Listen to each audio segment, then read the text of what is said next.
Roger a presque tout terminé à l'étage supérieur de son loft. Un stratifié sur le palier, du liège dans les chambres et dans la toilette, et la salle de bain est carrelée et installée. Maintenant, il peut commencer en bas par la pose du carrelage. Il a trouvé ces dalles de carrelage chez un grand magasin spécialisé en carrelage. Grâce au large choix, il a trouvé quelque chose qui lui plaît. De grandes dalles sont réellement un must dans un loft, d'après le conseiller de West Vlaams Tegelhuis. Elles agrandissent la pièce et ont un look très moderne. Pour bien poser un carrelage, vous devez surtout accorder une attention suffisante au support et à la première rangée. Si celle-ci est bien posée, le reste coule de source. Le support ne peut surtout pas être trop poussiéreux. C'est pourquoi Roger fixe d'abord la poussière de la chape avec un primaire universel. Simplement déroulé et c'est fait.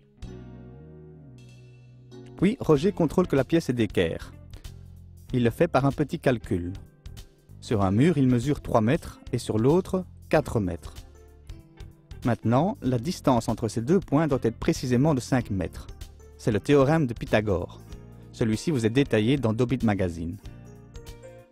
Si la distance est plus grande que 5, l'angle est ouvert. Dans ce cas, Roger doit raccourcir sa première dalle afin de pouvoir réaliser les rangées suivantes un rien plus longues.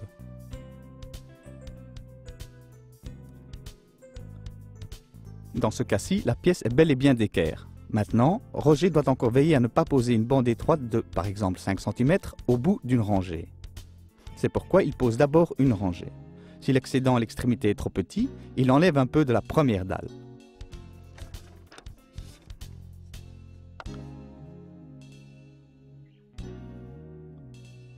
Roger sait maintenant où il doit commencer. Il peut donc préparer la colle. Il utilise une colle pour carrelage flexible. Certains additifs dans la colle évitent que la colle soit dure comme de la pierre après avoir séché. Ceci permet de compenser les différences de dilatation entre la chape et les dalles et le carrelage ne se fendit pas.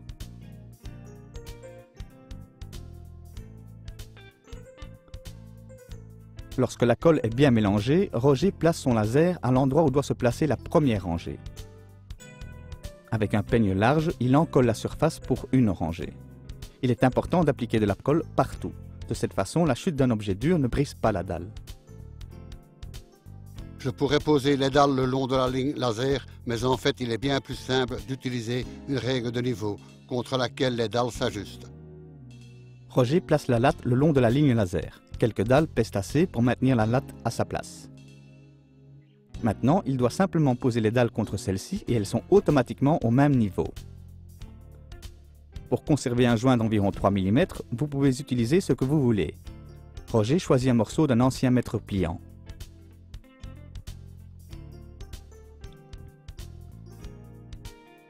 Voici donc les premières étapes quand vous posez un carrelage.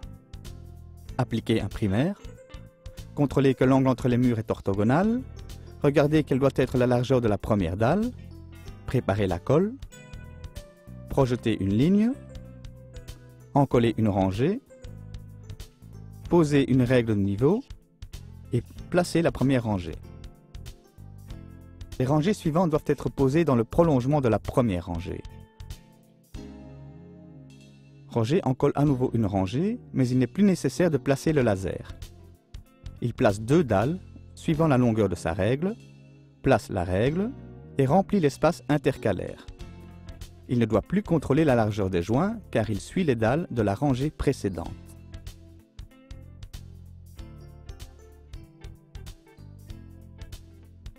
Ah, les hommes du VTI Roulers, bienvenue! La semaine dernière, ils m'ont aidé à carreler la salle de bain et ils ont insisté pour revenir. Je crois que la pose du carrelage leur convient parfaitement car ils en connaissent un rayon.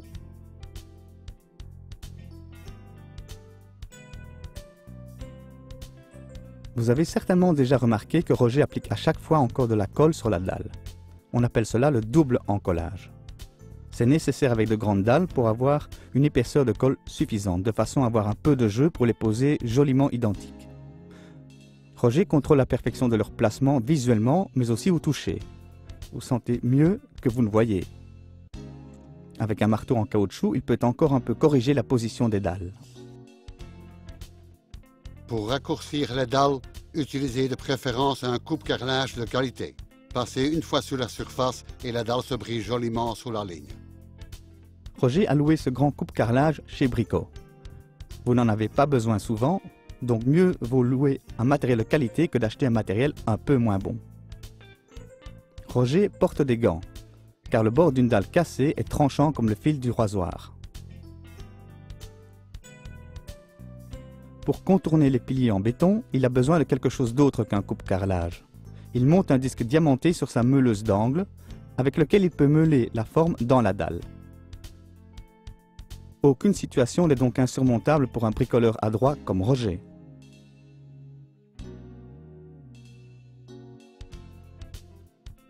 La colle pour carrelage a suffisamment durci. Maintenant, je peux donc placer les plaintes et jointoyer le carrelage. Et entre-temps, on est venu installer l'escalier. Quand la colle pour carrelage est sèche, Roger colle les plaintes contre le mur. Pour cela, il utilise une puissante colle de montage. Elle accroche directement, de sorte que Roger peut tout jointoyer sans attendre. Il a travaillé avec une colle pour carrelage flexible, le mortier doit donc également être flexible.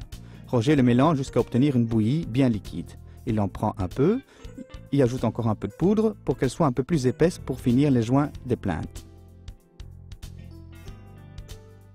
Ensuite, il verse un peu du mélange liquide sur le carrelage et l'étend avec une raclette pour bien remplir tous les joints. Quand les joints sont à moitié secs, Roger nettoie la surface avec une éponge humide. Après durcissement, il continue de nettoyer avec une éponge mouillée et ensuite encore avec un chiffon sec. Dans des cas exceptionnels, des restes de ciment ne peuvent pas être éliminés à l'eau parce qu'ils sont secs depuis trop longtemps, par exemple. Vous pouvez encore les enlever avec un éliminateur de voile de ciment. En résumé, vous posez un carrelage comme suit. Appliquez un primaire, contrôlez la perpendicularirité, ajustez, projetez une ligne, encollez, posez une règle de niveau, première rangée de dalles suivante, placez les plaintes, jointoyez les plaintes, jointoyez le carrelage, éliminez le voile de ciment.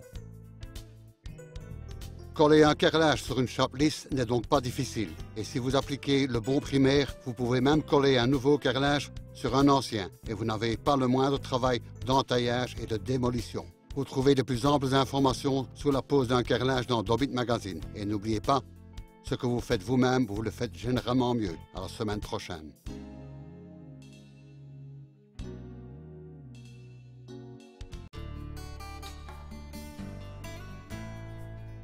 Un lavabo bouché, une baignoire qui a besoin d'1 heure pour se vider, ou une toilette inutilisable. Effectivement, des conduites bouchées, et vous pouvez essayer de tout. Parfois la ventouse donne un résultat, mais généralement non. Les produits chimiques ont besoin du temps et sont très irrespectueux de l'environnement. C'est pourquoi j'ai cherché une alternative. Et quand Roger cherche quelque chose, il le trouve. Un déboucheur comme cette Atmos Power est toujours efficace. Roger bouche la sécurité du trop-plein avec un chiffon mouillé, place le caoutchouc de l'appareil sur l'écoulement et appuie vers le bas. Au contact de l'eau, le gaz s'échappe en une fois, de manière à chasser l'obstruction. Et l'eau s'écoule à nouveau.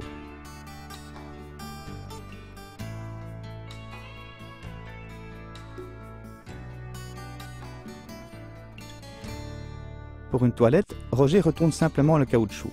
Celui-ci bouche ainsi correctement une grande ouverture. Vous pouvez aussi l'utiliser pour une douche.